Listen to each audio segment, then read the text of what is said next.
Welcome to the Star Chamber.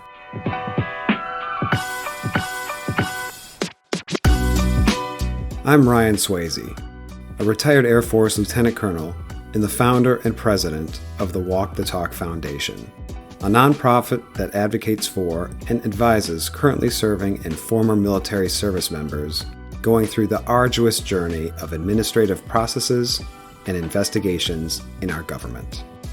And I am Francescagraham, a retired Army Lieutenant Colonel and the Chief Operating Officer and Chief Advisor for the Walk the Talk Foundation.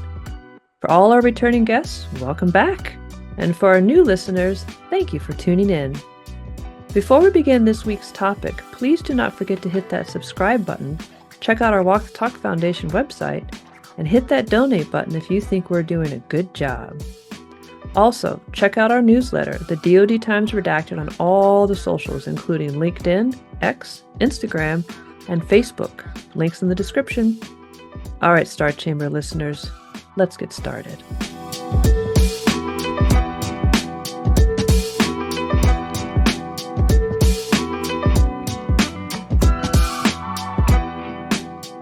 Okay, good morning, or afternoon, or evening, whenever you're listening to this, and welcome back for another mini podcasts, i.e. listening to Ryan Swayze wax poetic about some affliction in our government or military star chambers, aka systems of administrative air quotes justice. And today I'd like to talk about chilling effects, specifically in relation to the prohibitions of restriction and reprisal within our Department of Defense and Coast Guard. Now, before we get into the legalese and the regulations and whatnot, I'd like to talk about a case we worked where this came to light. Well, there's actually two cases, the first one being my own. The second one I want to focus on is for a client we were advising, and here was the scenario in general. They had witnessed a culture within their base of a permissive environment for sexual harassment. And they exhausted several avenues of redress. You know the story here. They go to the chain of command, they go to the IG, and they were running out of options. So, as is sadly too often the case, they sought accountability, redress, justice through the remaining two avenues available to them: Congress and the press.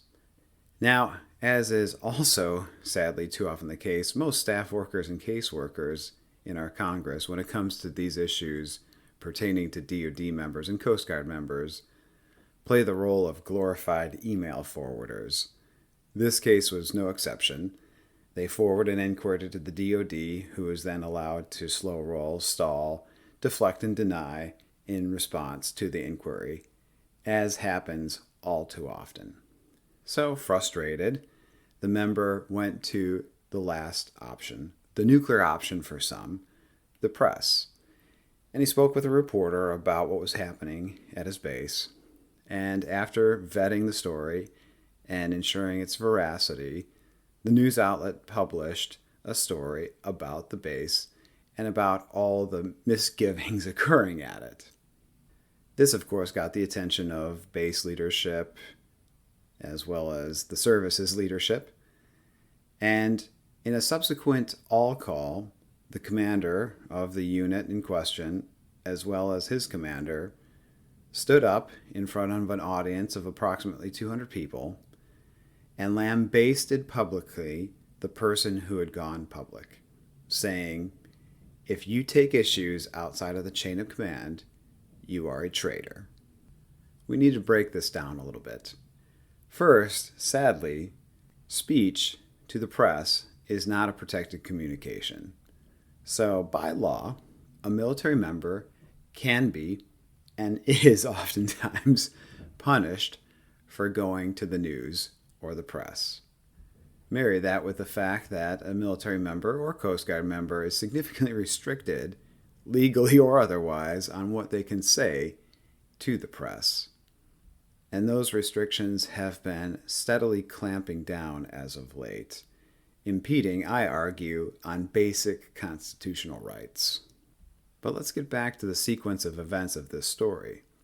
Remember, the military member went to the chain of command, went to the inspector general, in fact, sought recourse for the wrongdoings also through Congress, to no avail. So, although he went to the press, and that speech is not protected, it was a regurgitation of protected communications made prior, which are by law protected. And I just bring that up to discern here what is protected and what is not, but also to cite and bring out the fact that two things can be true. You can go to the press, and that's not protected under Title 10, i.e., the law governing active duty members in the military, but you are protected when you go to the chain of command, or an inspector general, or a member of Congress. Further, and more salient to this discussion, you cannot be restricted or threatened to be restricted to going one of those entities to report a wrongdoing. And here's where the meat of the discussion comes in. When a commander or a person in a position of power or leadership gets up and labels a whistleblower as a traitor, and that person was a whistleblower by definition, by law, because they had reported wrongdoings to several entities enumerated as protected in Title 10, if you threaten your people, aka impart a chilling effect on them, you are restricting them or threatening to restrict them from carrying out their by law right and their duty to report a wrongdoing. Let's look at the law now. We're going to go to Title 10 U.S. Code 1034, and this deals with prohibitions on restriction and reprisal for uniformed service members. Title 10 U.S. Code 1034, Protected Communications and Prohibition of Retaliatory Personnel Actions. B.1.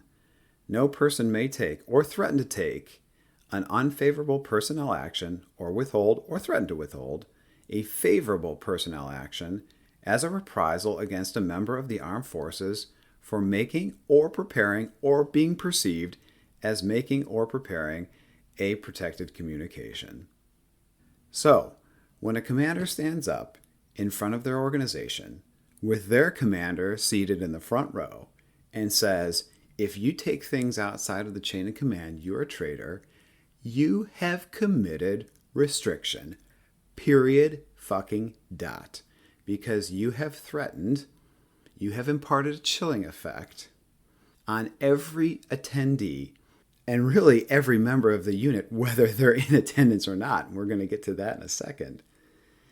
That if you report something to, let's say, Congress or the Inspector General, both entities are outside the chain of command. If that person exercises their by law right and duty to do so, they will be labeled a traitor, aka they will be punished. That is restriction. The Department of Defense Inspector General system investigated the matter and found that this member was, of course, not a victim of reprisal or restriction. And frankly, I could not discern the mental gymnastics and cheetah flips the IG system went through to achieve an unsubstantiation on that. So, as a somewhat of an experiment, but also striving to attain accountability in my personal case, I filed a restriction complaint on then Lieutenant General Scott Barrier, the director of the Defense Intelligence Agency, when I was going through my reprisal case. Now, to bring you up to speed on that, if you haven't listened to previous episodes, long story short was I alleged a few wrongdoings within my workspace, toxic work environment, dereliction of duty, etc. I was removed from my following assignment. I was given a subpar career-ending performance report, and the DODIG said that was not reprisal. Now, following that, and following the publication of a Wall Street Journal article and a report to Congress, which cited approximately 70 witnesses coming forward within the agency saying the same thing, then Director Scott Berrier took the stage in an Army all-call addressing approximately 400 military members of the agency. Listen to what he had to say. And this is taken from a Freedom of Information Act request response from the agency, the transcript of a town hall held in May of 2022. You know, you're probably reading some about toxicity in the Defense Attaché Service.